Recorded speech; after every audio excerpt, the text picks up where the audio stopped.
de suite,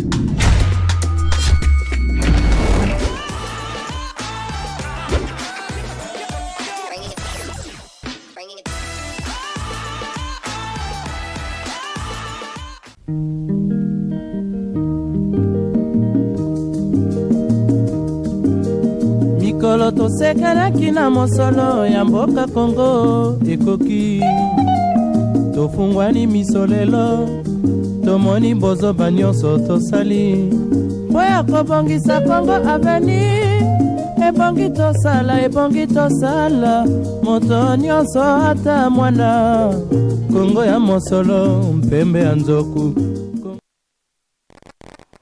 Nous sommes à Kinshasa, capitale de la République démocratique du Congo. Mesdames et messieurs, bienvenue dans votre émission Face à l'actualité, car c'est ici que nous parlons Congo. Congo, dans tout ce qui entoure cet beau et cher pays de Lumumba, pays de Kasavubu, de Mobutu, de Mouzé Laurent Désiré et Kabila, notre Congo. Encore une fois de plus, mesdames et messieurs, bienvenue dans votre émission Face à l'actualité, car c'est ici que nous échangeons sur les différents sujets d'actualité de notre pays. Aujourd'hui, on va échanger pays dans l'axe d'actualité, comme je venais de le dire dans l'annonce de cette émission, comme nous en sommes toujours là, avec le président Blaise Malonda Diolou, qui est le président d'une machine politique, donc d'un parti politique dénommé Rassemblement des démocrates progressistes pour la République, RDPR. Parti membre de l'opposition, la MOUCA, C64 aussi, s'il faut qu'on puisse dire ça ainsi. Monsieur Blaise, bonsoir. Bonsoir, monsieur. Comment la santé? Oui, tout va très bien. Je suis très content et je vous remercie d'avoir accepté de me recevoir dans votre plateau. C'est un honneur. C'est plaisir et partagé. Et comment va la santé de votre machine politique RDPR? Bon, nous avons commencé un travail politique depuis quelques années et finalement nous avons décidé de prendre un nouvel élan, de parler aux Congolais et de nous exprimer librement en ce qui concerne notre position politique et en ce qui concerne notre ligne politique et aussi ce que le parti prévoit de faire dans les jours à venir. En termes de précision, des dates, RDPR a commencé ses activités politiques en quelle année? Bon, c'est un parti politique jeune. Nous avons commencé il y a deux petites années déjà. Mais dans l'actif sur terrain, c'est depuis quelques mois. Depuis quelques mois. Pourquoi est-ce que vous avez voulu lancer votre machine politique ou votre vision politique au camp de l'opposition, alors que les autres sont du côté du pouvoir, pour ne pas parler des mangeoires, on parle du pouvoir, là où le chef est accompagné par pas mal de gens qui sont aussi intelligents comme vous et consorts. Pourquoi pas aider votre frère, le président Tshisekedi? Vous avez voulu directement entamer votre machine politique, votre vision dans le camp de l'opposition. Bon, en fait, nous avons une histoire. On dit en français, l'homme sage retient de son expérience. Et l'homme le plus sage retient de l'expérience des autres. Alors, nous avons commencé en politique depuis tout jeune. Et nous avons intégré plusieurs partis politiques. Moi, j'avais une vision politique et j'ai vu que ma vision politique, généralement dans la faisabilité, les réalités sur terrain, chaque fois que les gens étaient au pouvoir ou les gens que nous avons soutenus étaient dans l'actif, dans la gestion du pays. Ils oubliaient les autres. Oui. Ils oubliaient les autres. Non seulement ils oubliaient les autres, mais ils étaient dans un détournement électoral. En fait, vous avez à la base ce que vous avez défendu comme idéaux. Vous avez aussi les principes politiques et les gens vous associent à votre démarche. Et après, ils vous amènent plus haut dans la gestion de la République. Et après, vous commencez à faire des choses contraires dans ce qui était prévu lorsque les gens vous ont porté plus haut. Alors, nous avons remarqué cela et nous avons dit aujourd'hui que nous avons une vision politique qui ne va pas généralement avec les autres. Évidemment, nous sommes... je vais parler modestement. Nous sommes une goutte dans l'océan, mais notre contribution est non négligeable parce que nous avons une vision politique qui est nôtre et ce que nous allons offrir dans les jours qui viennent aux Congolais, c'est assez particulier en ce qui concerne notre parti. Déjà, vous êtes dans toutes les provinces ou seulement d'abord à Kinshasa? Je confirme que nous sommes actifs dans plusieurs provinces de la République. Évidemment, ça serait très ambitieux pour moi, comme jeune parti, de dire que nous sommes dans les 6 provinces de la République. Voilà. Non, mais nous sommes dans... En tout cas, notre représentation est non négligeable dans les provinces où on est actif. Moi, j'ai des partisans qui sont du côté de l'Est de la République, Isiro, Luja, Kananga, dans les grands Bandundu aussi, Équateur et ici à Kinshasa. Nous n'avons pas encore planté les partis dans les Congo central. C'est le travail que nous allons faire dans les jours qui viennent. Mais nous sommes présents parce que nous sommes un parti national. Donc nous devons en principe être partout. Et c'est un travail de longue haleine, mais nous sommes déjà à l'œuvre et nous y arriverons. Voilà. Et nous vous souhaitons bon vent et surtout que le pays, la nation a besoin de têtes comme vous, afin de nous donner des bonnes initiatives pour pousser les pays d'avancer. Touchons l'actualité. Déjà, le chef de l'État avait accepté le dialogue inclusif apaisé dans l'objectif de concevoir la cohésion nationale.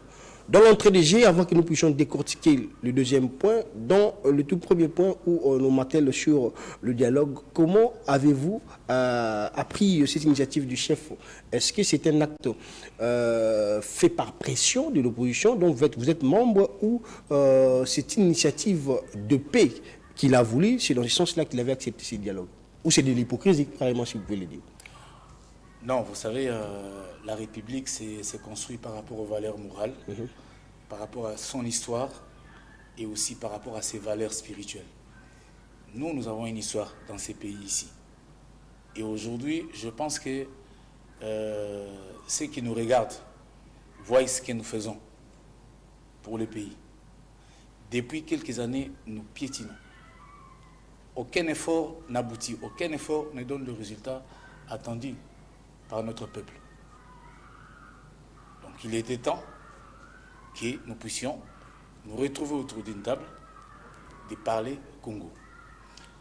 Bien évidemment, il y a des raisons qui sont fondamentales qui nous poussent aujourd'hui à parler et à échanger. Malheureusement, nous avons perdu du temps parce que les gens ont voulu se donner plus d'importance qu'ils en ont sur cette terre des hommes. Et aujourd'hui, si on veut parler dialogue, c'est important. Parce qu'il faut déjà commencer par répondre à la question pourquoi nous allons au dialogue.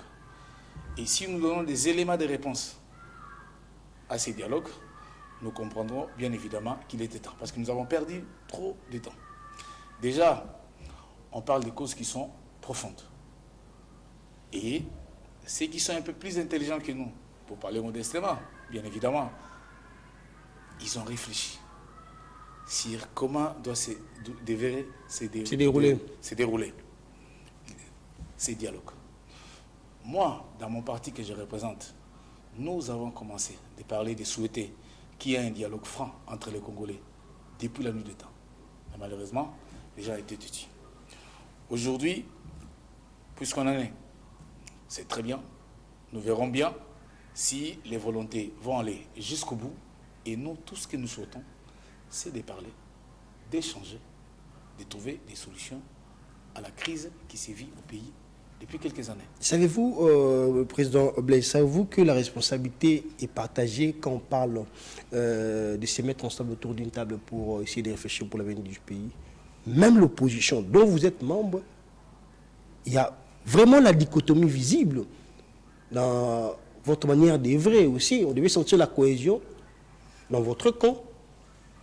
Et pour que le pouvoir puisse avoir l'idée aussi Et pourquoi pas parler aussi de la société civile où on a vu des coups bas ou des coups visibles aussi, s'il faut le dire, entre les chefs des églises et consorts. Il y a eu des divergences. Donc, il y a un problème d'abord de cohésion interne dans tous les cas. Voyez-vous pas que la responsabilité est partagée? Alors, si nous parlons en termes de responsabilité, je pense que chaque Congolais est responsable de la situation que nous vivons dans notre pays. Parce qu'il faut dire non à la résignation. Ça fait combien de temps que nous allons continuer à pleurer comme des enfants? Il était temps. Je pense que chacun de nous, même au niveau de la majorité et la responsabilité, et au niveau de l'opposition, il y a des responsabilités. Mais plus aujourd'hui, c'est ceux qui pilotent les pays qui ont la responsabilité de pouvoir nous conduire au bon port. Ils sont déjà appelés à organiser les élections dans 2 ans. Constitutionnellement parlant. Oui, constitutionnellement parlant.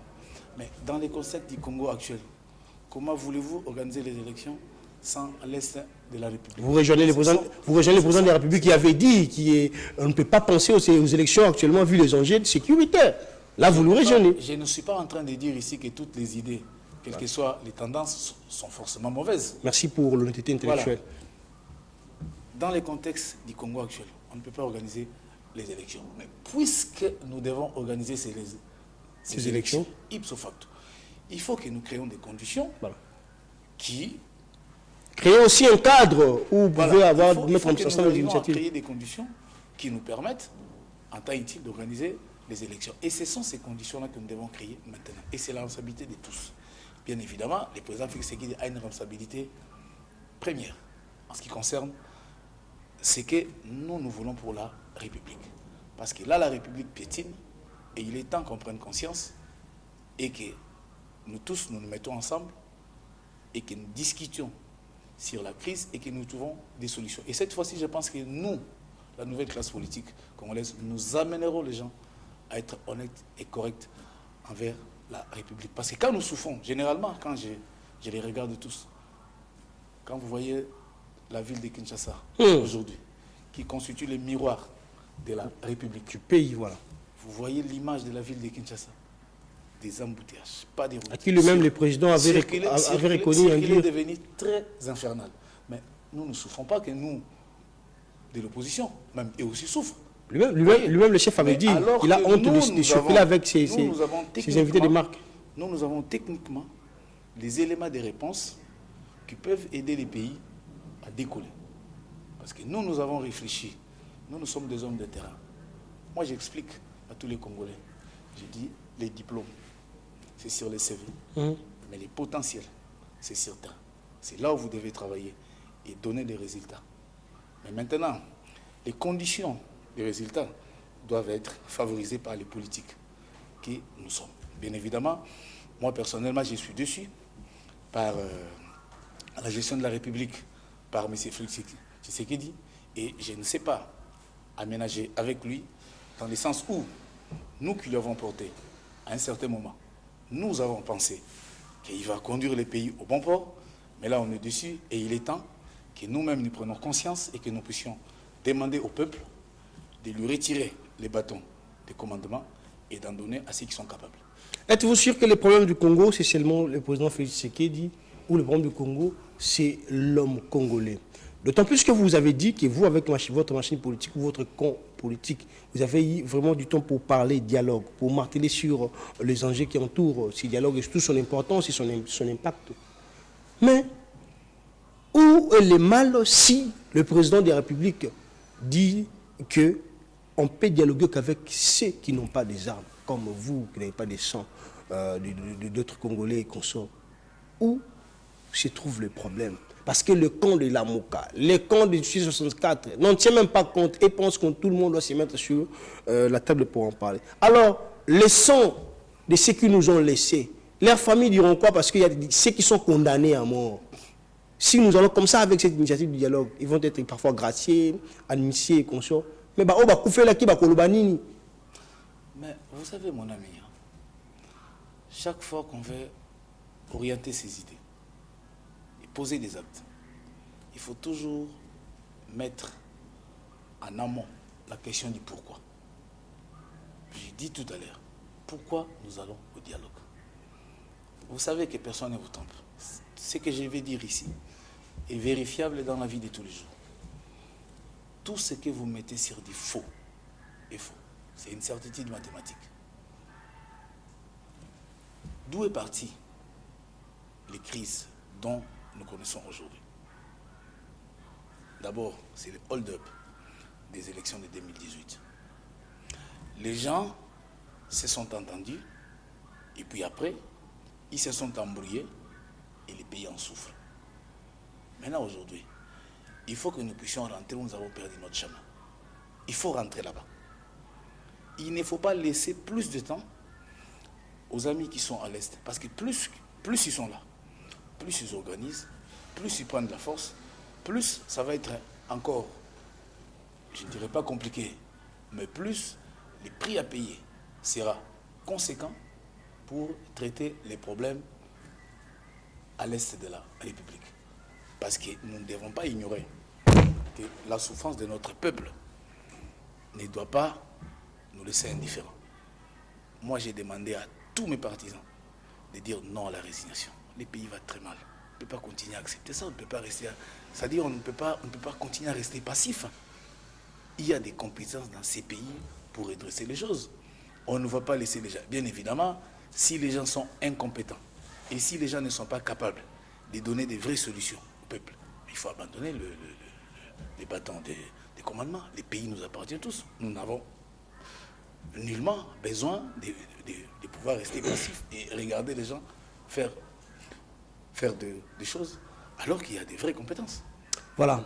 Dialogue dans tous les sens dont on fait allusion, mais on connaît comment est-ce que les choses évoluent en Afrique ici, surtout ici au Congo. Lorsque les élites se mettent ensemble, lorsque les politiques se mettent ensemble, beaucoup d'entre eux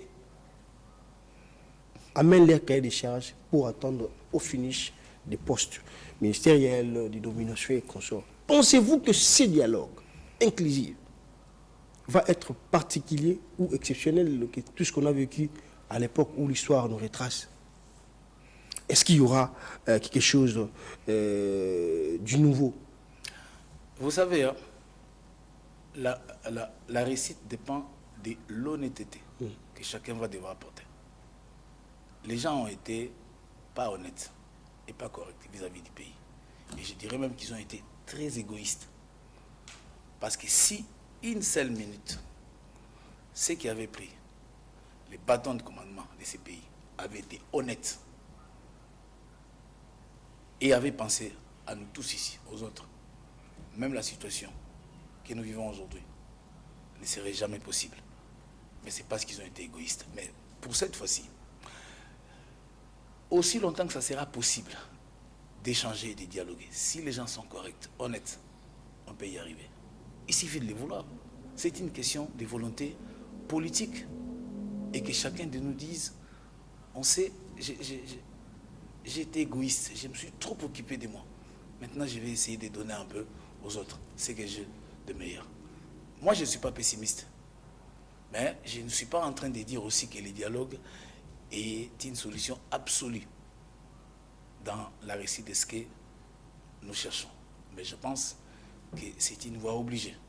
Mais si nous y allons avec le cœur, moi je ne suis pas pasteur, je ne suis pas en train de prêcher ici. Et je ne suis pas venu caresser mes frères congolais. Je ne suis pas venu les caresser. Vous n'êtes pas aussi agressif? Non, je n'en ai pas besoin. Un intellectuel n'est pas un voyou. Nous sommes habitués avec les... Nous avons développé les mauvaises habitudes et tout le monde pense que quand on est chef, il faut commencer à taper les gens, il faut commencer à envoyer les gens au cachot. Non. La nouvelle classe politique congolaise va apporter de la civilité dans les politiques. Voilà. Il y a aussi un point qui fait fâcher. Le président a accepté après beaucoup de demandes, beaucoup, entre guillemets, aussi pression de l'opposition, qu'il puisse avoir un dialogue inclusif. Mais la même opposition qui attendait ces dialogues commence encore de provoquer. Nous avons comme impression que vous provoquez maintenant le pouvoir en donnant l'ultimatum au chef ou au pouvoir avec une date précise que d'ici le 15 de ce mois, S'il n'y a pas des avancées, allant dans le sens de débuter avec des dialogues, vous allez retourner dans la rue avec vos activités. Est-ce que ça, ce n'est pas vouloir quelque chose de son contraire? Vous savez, mon ami, en politique, comme dans la vie, si vous êtes un homme avec des idées, si vous êtes un homme avec des principes, ce n'est pas les pressions extérieures qui vous déstabilisent. Si le président Félix est conscient, s'il veut faire du bien à son peuple, il le fera. Il n'a pas besoin d'une pression quelconque. Que la pression soit présente ou pas. S'il veut bien faire les choses, il le fera. S'il ne le fait pas, il justifie du fait qu'il y a une pression quelque part. C'est qu'il n'a jamais voulu le faire. Et moi, je pense, en âme et conscience, si nous voulons notre pays, si nous voulons changer la donne de notre pays, si nous voulons le résultat que nous attendons, il faut que les gens soient conscients et respectent les valeurs démocratiques. Et je pense que si on s'y met, nous aurons des résultats que notre peuple attend. Nous avons trop fait du mal. Nous avons trop fait du mal à nous-mêmes.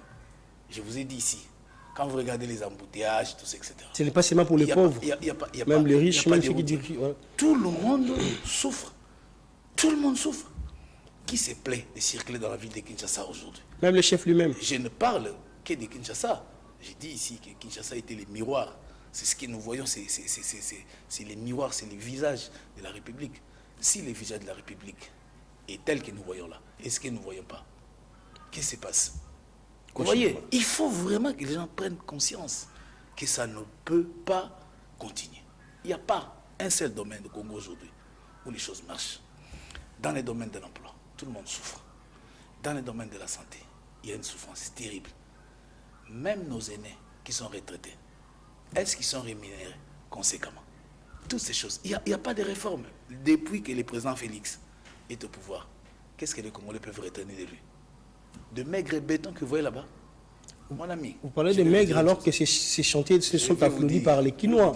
Et puis on voit pas mal de réalités, des réalisations aussi. Moi, je ne peux pas, nier. Je ne peux pas être impressionné par des stupidités. Moi, dans mon pays, je sais ce que c'est travailler. J'ai étudié dans ces pays. J'ai eu un diplôme dans ces pays. J'ai une carrière professionnelle de 10 ans dans ces pays. Et j'ai fait l'Europe. Je suis resté en Europe pendant 10 ans. Je ne sais pas si vous avez déjà eu l'occasion d'être en Europe. Pas encore. Vous y arriverez. Mon ami, quand vous arrivez en Europe, la première des choses qui va vous impressionner, c'est les routes. Les routes. C'est que j'ai dit, je regarde le président Félix dans les yeux, je lui dis, il sait ce que j'ai dit. Et je ne mens pas.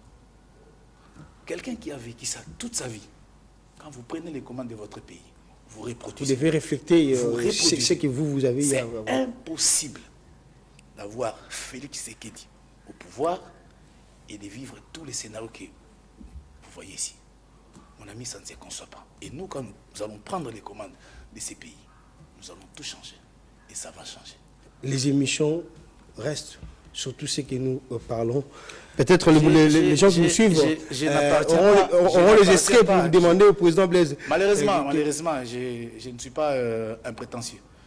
Je n'appartiens pas à des gens qui disent quelque chose aujourd'hui et changent demain. Non. Les réalités aussi, les réalités aussi contredisent. Je suis un politicien civilisé et intellectuel. Je ne suis pas un voyou, monsieur. Quand je suis dans votre plateau, je viens ici avec des principes et des idéaux, des valeurs que je défends. Et ce sont ces valeurs que je défendrai jusqu'à la fin de ma vie pour mon pays. Voilà un peu des mots que je peux vous dire sur ma personne. Voilà. Poursuivons notre échange. Il y a le deuxième point qui fait aussi réfléchir pas mal de Congolais. Récemment, la Cour constitutionnelle vient d'approuver la conformité de la loi référendaire en donnant la place ou la balle au président de la République de promulguer cette loi ici dans le journal officiel. Votre lecture par rapport à cette décision de la Cour constitutionnelle? Est-ce que c'est une façon d'allumer encore le feu par rapport aux enjeux politiques? Ou la Cour a fait que son travail par rapport à ses attributions, parce qu'on doit aussi reconnaître ça? Vous savez, lorsque vous êtes un homme de principe, j'ai dit tout à l'heure, et des idéaux, vous n'allez pas tomber dans n'importe quoi. C'est frustrant dans ces pays que celui qui commence à parler du changement de la Constitution soit Félix Tshisekedi. C'est très décevant. Nous allons rester logiques. Je ne veux pas revenir sur tout ce que les autres ont déjà dit. Mais est-ce que dans ces pays, celui qui doit parler du changement de la Constitution doit être Félix Tshisekedi? Posez la question à tous ceux qui sont dans les changements de la Constitution. Les raisons fondamentales d'une démarche comme ça. Et il parle que Si la Constitution devrait se conformer aux réalités actuelles. Et ce que nous utilisons, c'est la Constitution des belligérants, calquée pour quelques figures. Est-ce que ces réalités n'ont pas de nom? Venez avec le nom de ces réalités. Nous allons échanger sur ces réalités et voir éventuellement si la Constitution bloque à quel niveau. Mon ami, il faut que nous arrêtions avec des stupidités politiques.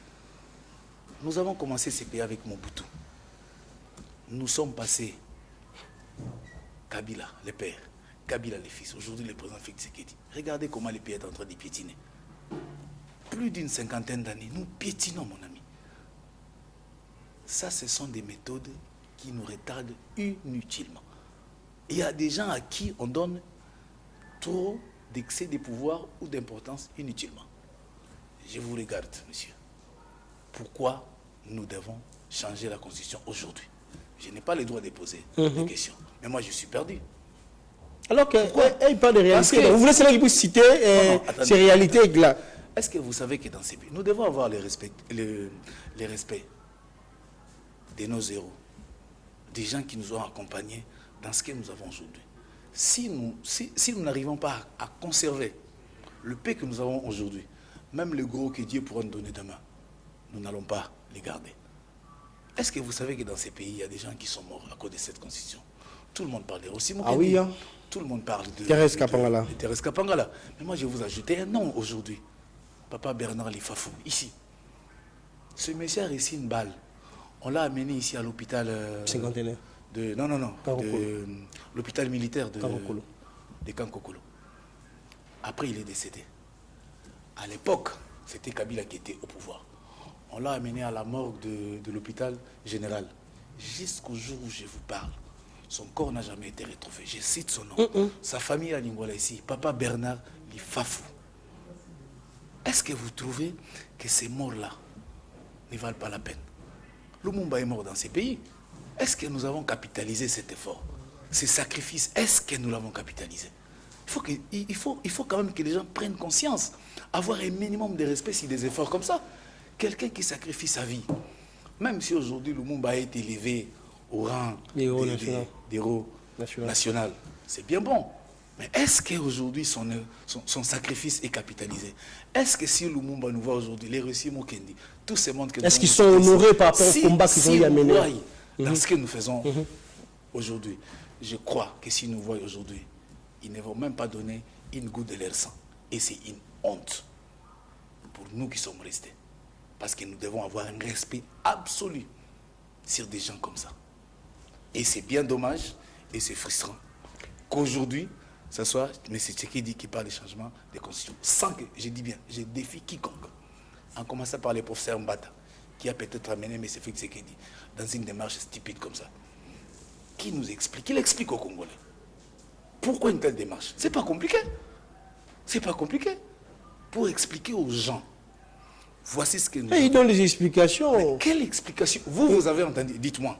Dites-moi, répondez-moi. Vous comme moi, qui vous pose des questions, et ils ont dit qu'ils veulent une constitution, qu'ils veulent une constitution qui va s'accommoder avec les réalités de notre pays. Mais quelles sont ces réalités? Voilà, c'est aussi une question que les Congolais, tous les Congolais peuvent poser. Est-ce que vous n'avez, vous dans ces pays, mon ami, il faut arrêter d'être stupide. Dans ces pays ici. Les mots n'est pas dire là. Non, c'est pas... Mon ami, je ne suis pas venu caresser les gens. Je ne suis pas venu caresser les gens. Pas aussi agresser les gens, non, verbalement. Je ne dis pas que les gens sont stupides. Je dis plutôt qu'il faut arrêter avec la stupidité. Il faut réfléchir. Voilà. Je reviens. Je suis en train de finir. Moi, j'ai écouté le professeur Mbata dire nous avons la meilleure constitution de la République depuis l'indépendance. Mon ami, moi je suis mathématicien. Moi je ne connais pas les mots imprécristibles. Je ne connais pas ça. Dans mon vocabulaire mathématique, il n'y a pas ça. C'est lui qui nous a dit ça. Le fait même de commencer à penser que la constitution doit changer, il était un crime imprécristible, c'est-à-dire punissable dans l'État. Moi je ne connaissais pas ça. J'ai appris ça de lui. Maintenant, aujourd'hui, il revient sur tout ça. Vous voyez, hein, dans notre pays, nous avons un sérieux problème de leadership. Maintenant, qu'est-ce qui est vrai? C'est qu'il avait dit avant ou ce qu'il est en train de dire aujourd'hui? Maintenant, ma question principale était le cas de la Cour constitutionnelle. Je suis en train de finir. Lui poser la question sur ces changements brutaux des choses. C'est pas péché, c'est pas mauvais. Moi, je les respecte et je les regarde comme un professeur d'université. Qu'il nous explique, parce qu'en démocratie, nous avons les droits de pouvoir poser des questions, parce que la République nous appartient tous. Alors, d'autant plus que l'opposition ne veut pas de ces démarches et le fini, pouvoir... Je pense que nous avons les droits une question. Qui nous explique pourquoi cette démarche. Si la démarche elle est bonne, nous remarquerons tous que cette démarche est bonne et nous allons devoir souscrire. Voilà. D'autant plus qu'il y a le deux camps qui se chamaillent pour ces points qui fait aussi réfléchir le changement de la Constitution. Alors, où est le mal si la balle est lancée à la population de choisir oui ou non on peut changer la Constitution? C'est aussi une démarche normale, ce n'est pas la stupidité. Si on envoie la population au référendum pour qu'elle s'exprime, ma beza wapi. Ou est-ce que ça te dérange? Mon ami, le peuple s'est déjà exprimé sur sa volonté. Et cette volonté est dans la Constitution. Et c'est la même Constitution qui les envoie de s'exprimer par rapport à de telles situations. J'aurais aimé qu'il y ait une population, qu'il y ait un groupe de gens qui s'élèvent, qui n'ont rien à voir avec nous, mais qui constatent que dans le fonctionnement du pays, il y a quelque chose qui ne va pas et qui mettent en place une commission pour aller voir le président de la République ou les députés nationaux et poser le problème en ce qui concerne les changements de la Constitution. Moi, je vous dis, si vous retenez l'histoire, parce qu'un peuple, c'est aussi une histoire.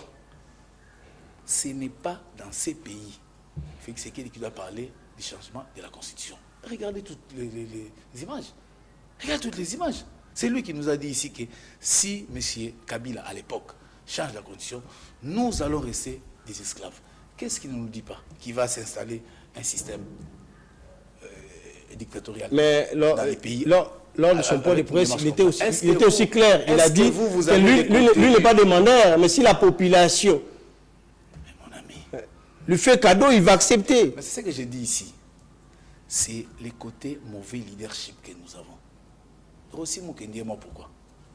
Parce qu'à un moment donné, vrai ou faux, nous avons pensé que Kabila était prêt à changer la condition et rester définitivement au pouvoir. Mais honnêtement, je ne l'ai jamais entendu dire, je ne l'ai jamais entendu dire que je vais faire un troisième mandat. Je ne l'ai jamais entendu. Ah oui. Je n'aménage pas avec lui parce que lui aussi, je ne le porte pas dans mon cœur. Mais quand je dis je ne le porte pas dans mon cœur, c'est idéologique, hein? Ce n'est pas personnel. Idéologiquement, je ne le porte pas dans mon cœur. Ce n'est pas parce que je parle de lui que je suis en train vous n'attaquez pas aussi je reviens dans ce qu'on était en train dans les cas particuliers de dire ici. Moi, je ne l'ai jamais entendu dire qu'il va devoir changer la Constitution. Il était toujours dans je respecterai la Constitution. Mais s'il y a une démarche de changer la Constitution après, vous allez aussi respecter cette deuxième Constitution qui va devoir changer. Voilà. Les bons leaderships voudraient quoi, mon ami? Vous êtes président de la République. Vous avez la vie des gens entre vos mains. Dites les choses vraies. J'ai déjà entendu M. Fixeki dire, même pour sa santé, il n'a pas besoin d'un troisième mandat. Mais pourquoi si on lui demande... C'est stressant. Pourquoi on lui demande ça? Et il va dire oui. Moi, je pense. Moi, je serais à sa place.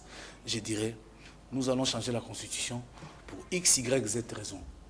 Mais, même si mon peuple me demande de faire un troisième mandat, déjà la Constitution me l'interdit et je n'en ai plus besoin. Autant former quelqu'un d'autre qui va devoir continuer l'effort et la philosophie du parti et notre vision politique. Je pense qu'une parole comme ça est une parole d'un vrai responsable et d'un vrai leadership. Donc selon vous... Parce que dans les valeurs démocratiques, il y a aussi l'alternance au pouvoir.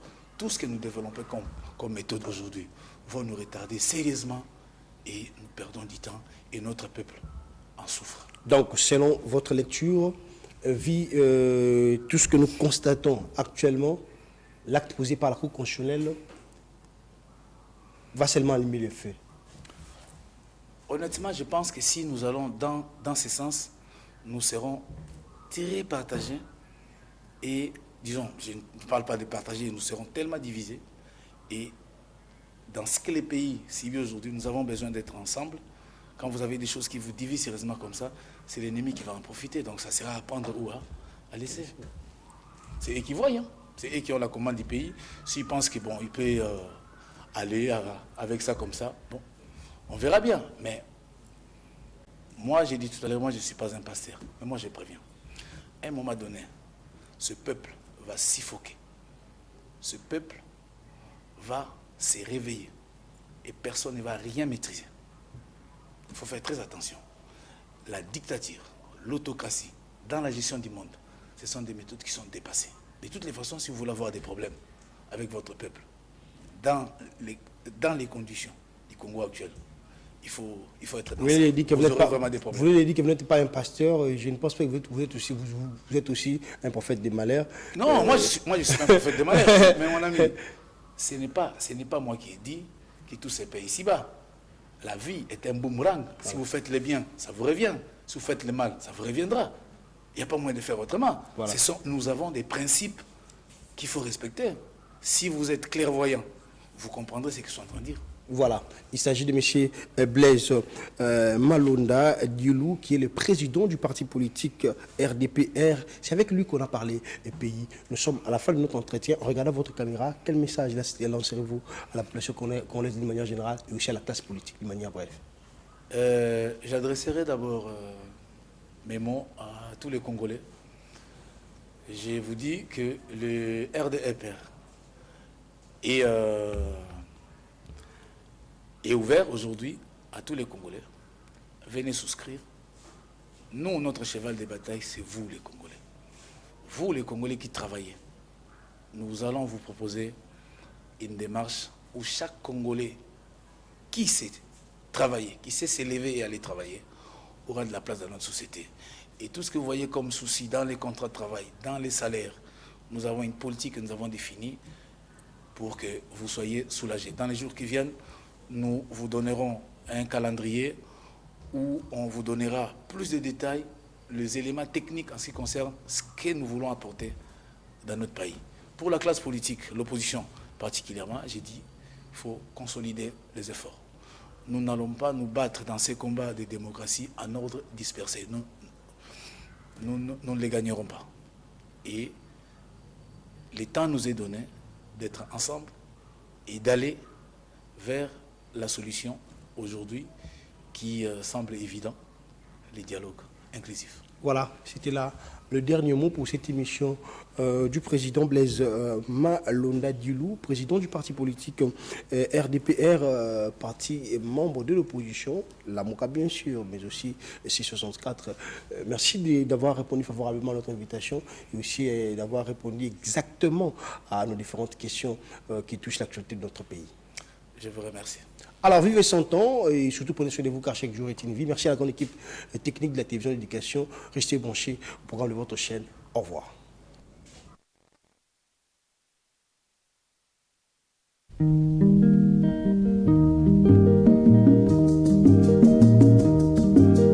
Mikolo tosekelaki na mosolo ya mboka Kongo ekoki tofungwani misolelo tomoni bozoba nyonso tosali po ya kobongisa Kongo aveni ebongi tosala moto nyonso ata mwana Kongo ya mosolo mpembe ya nzoku